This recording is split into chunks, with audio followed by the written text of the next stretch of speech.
Hey guys, Anthony here with a tutorial on how to embed an Ortiz Flipbook Storybook on your website. In this tutorial, I'm using WordPress and Elementor. So here is one of my blog posts on my website, and I've embedded one of my Flipbook Storybooks here. So first, let me briefly explain to you the process. So we'll be using the HTML widget or block.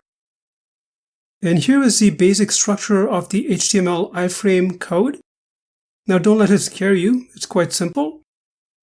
And I'll provide you the HTML code in a text document uploaded to my Google Drive. You'll find the link in the description section of this video.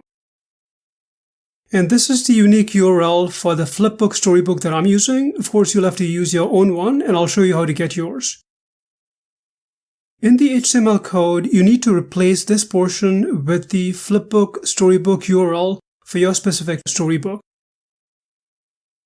So once you do that, it will look something like this.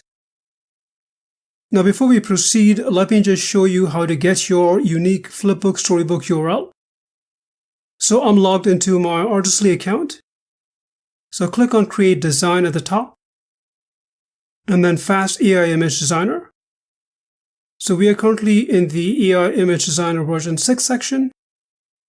Go to the My Flipbook section, and then click on the Read button specific to that storybook that you want to embed. It will then open the Flipbook, and then click on the Share button at the bottom, and then copy the URL for that specific Flipbook. Now let's head over to my WordPress website. So here you can click on either Pages or Posts. It will really depend on where exactly you want to embed it. In my case, I'm embedding it on one of my blog posts. So I'll click on Posts and then All Posts. So these are all of my blog posts. So I'll click on Add Post. So if you essentially want to add a new post, that's what you would do. And it'll open the Gutenberg WordPress editor. So just for this demo, I'm going to put a title here.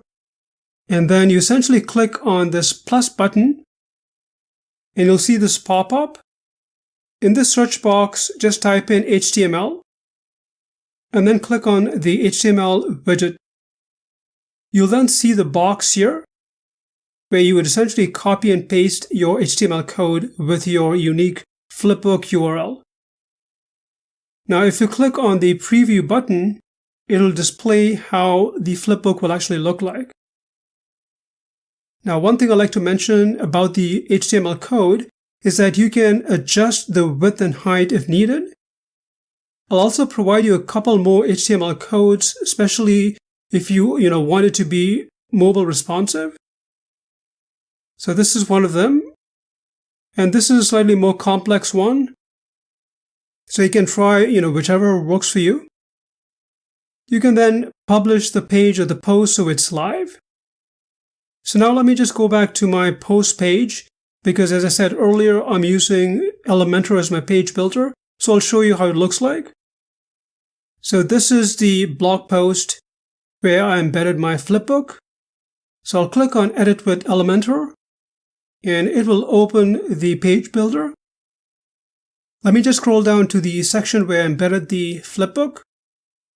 And then as you can see here in the left side panel, this is what the HTML code and the widget looks like. If you'd like to check the blog post where I embedded the Flipbook, like I said earlier, you can find the link in the description section of this YouTube video. If you don't have Ortiz and want to get it at a discounted price, check the link in the description section. I hope you found this tutorial helpful. If you have any questions, please leave them in the comment section. Thanks for watching.